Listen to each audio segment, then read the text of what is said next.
आज हम बनाने जा रहे हैं ओंकियो का एम्पलीफायर, जिसका मॉडल नंबर आप देख सकते हैं TX-NR676। इस पीस में सबसे पहले फ्रंट स्विचेस का प्रॉब्लम है, उसको हम देखेंगे।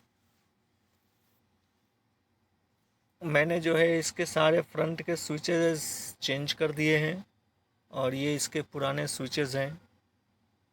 स्विचेस काम नहीं कर रहे थे।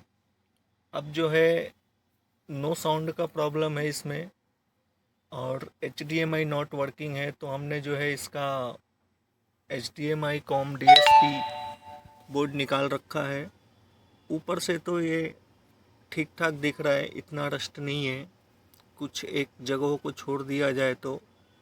लेकिन जब हम इसको बैक साइड से देखते हैं तो आप भी देख सकते हो, जगह जगह पे जहाँ होल्स है वहाँ पे ये ब्लैक डॉट्स एक दूसरे को टच हैं। इससे लीकेज होता है। अगर मान लीजिए कोई क्लॉक और डेटा का सिग्नल एक दूसरे के नज़दीक हो तो वो उसको डैम्प कर देगा, और यहाँ पर तो बहुत ज़्यादा है इस जगह पे। कुछ कुछ जगहों पे कम है, कुछ कुछ जगहों पे बहुत ज़्यादा है। ऊपर से ये दिखाई नहीं दे रहा था, मुझे भी लगा था ये क्या प्रॉब्लम है। ऊपर से तो अच्छा दिख रहा है, लेकिन जब मैंने इसको निकाला और निकाल कर इसको पीछे वाले हिस्से को देखा, ये भी आप देख सकते हो, जगह जगह पे सिंगल सिंगल होल्स के ऊपर ब्लैक डॉट्स। इसको हम क्लीन करेंगे। क्लीन करने के बाद काफ़ी ज़्यादा है और इससे लीकेज होने के चांसेस, संभावना जो है बहुत ज़्यादा हो जाती है।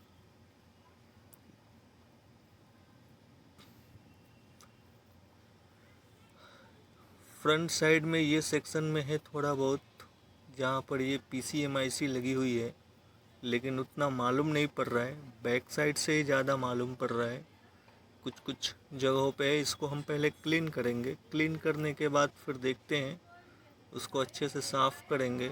जो ब्लैक डॉट्स दिख रहे हैं उसके बाद ही हमें पता चलेगा एग्जैक्टली, फिर हम देख पाएंगे।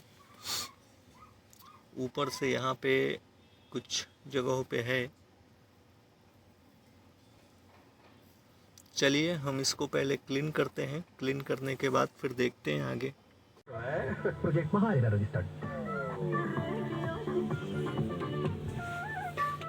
भाई कैसा है? बढ़िया बढ़िया, तुम कैसे हो? ठीक, चल घर पे तुझे गर्मा गर्म चाय पिलाऊं। पहले तो लेकर आ जा। अब यारी के लिए जब नहीं खुद का। अरे वाह, बिचौलियों के हाथ सीधा पहुंच रहा था, अब खुशहाल हो रहा जन जन। ऑल चैनल वर्किंग गुड हो गया है सर। अपना ये ओंकियो का पीस, इसमें नो साउंड हो गया था और HDMI नॉट वर्किंग था, दोनों ही सॉल्व कर दिया है। और इसके कुछ सप्लाई हम चेक करेंगे।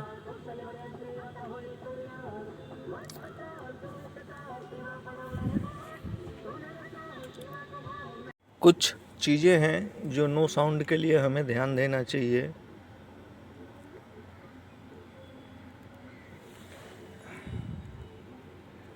सबसे पहले ये जो दो रेजिस्टेंस है, इस रेजिस्टेंस का कोड मैं पहले आपको बता देता हूँ। R3408 R3409। इसकी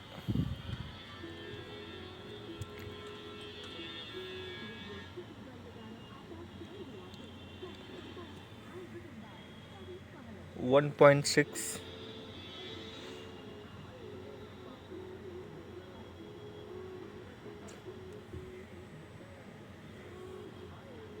00 00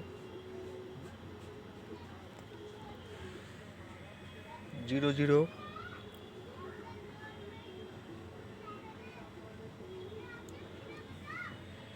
0 1.21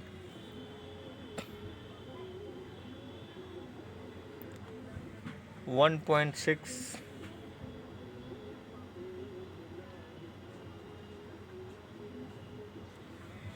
1.6 ये दो हो गए। ऊपर से उसके आगे हम आते हैं तो ये है,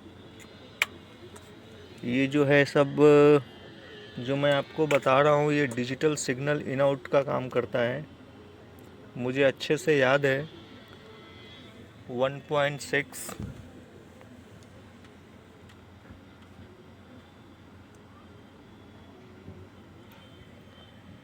1.6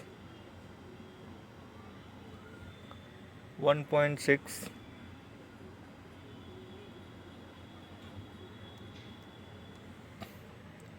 1.6 ये चारों जो है रेजिस्टेंस, चार का जो एक जोड़ा है 1.6 सभी पे आना चाहिए। मुझे अच्छे से याद है जब ये नो साउंड में था तो इस पे 3.3 आ रहा था। तो जब ये डीएसपी ऐसी काम नहीं करेगा तो वो सप्लाई आएगी, जब काम करेगा तो 1.6 आ रहा है। इसका मतलब है कि आपकी ये जो आईसी है वो परफेक्ट वर्किंग है।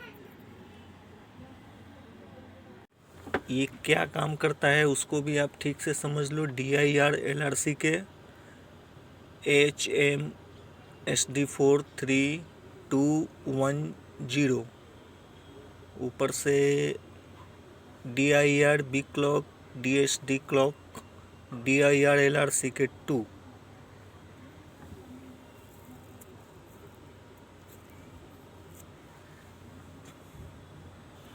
इसमें एरो के निशान भी बने हुए हैं कि ये सारे डेटा अंदर जा रहे हैं। और जो दूसरा एक रेजिस्टेंस हमने देखा वो ये है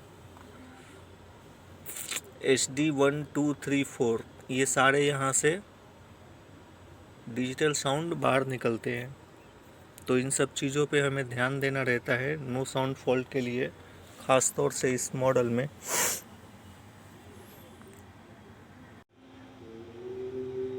HDMI सेक्शन को हमने BD DVD में रखा है और टीवी पर भी पिक्चर आ रही है, साउंड भी ठीक है। अब हम इसको केबल सेटअप बॉक्स पे रखेंगे।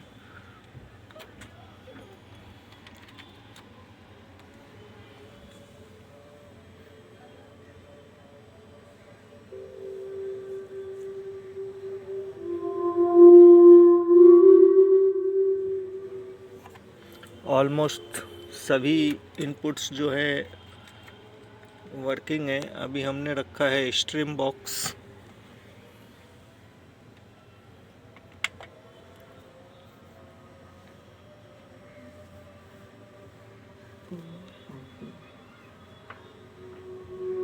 शांति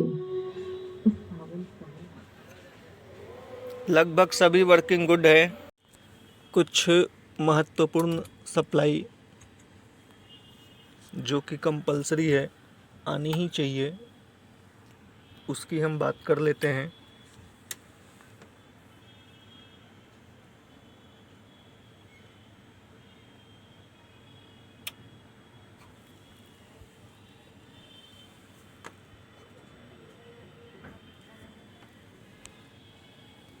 सबसे पहले इन 4 रेगुलेटर आईसीस के ऊपर हम ध्यान देंगे कि यहाँ पर कितनी सप्लाई आनी चाहिए।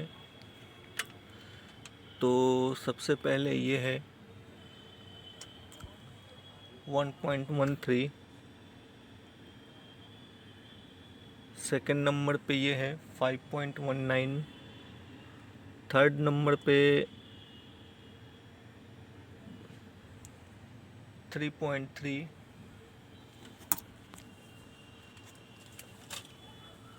फोर्थ नंबर पे 1.04 और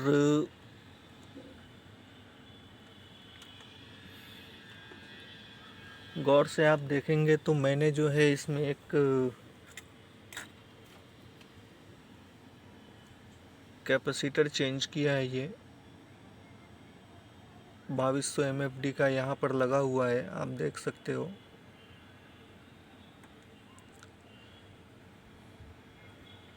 ये भी कुछ भी दिखा नहीं रहा था मीटर पे, इस कारणवश चेंज करना पड़ा। सेकंड सप्लाई की एक रेगुलेटर सेक्शन की बात करें तो वो ये है।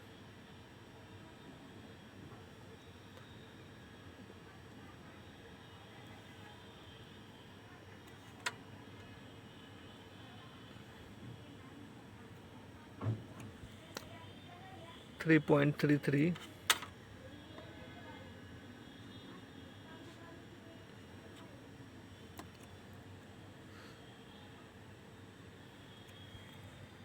3.25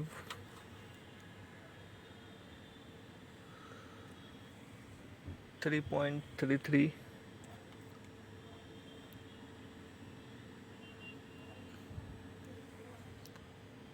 3.33 और कोई रेगुलेटर तो है नहीं, लगा नहीं है इसमें।